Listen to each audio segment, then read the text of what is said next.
Mans mīlas stāsts sākās ļoti interesanti. Varētu pat teikt, tas ir nestandarta situācija. Manas labākās draudzenes bērna tēvs jau ir mans vīrs.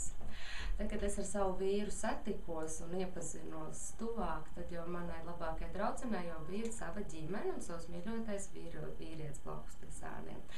Ar savu vīru mums sekās arī viss skaisti un pat nenojautām, ka mums būs tādas jūtas, kādas tās uzplauka. Es atnācu pie savas labākās draudzenes, kam jau man vajadzēja sataisīt datoru, un tur bija mans vīrs. Mēs ar viņu sākām runāties, un viņš sataisīja man datoru, mēs aizbraucām uz pusdienām visi kopā, un tā tas viss mums arī sākās.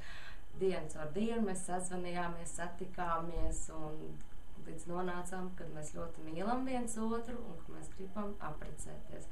Tā mēs apprecējāmies un dzīvojam jau 4 gadus kopā, un mēs esam ļoti, ļoti laimīgi.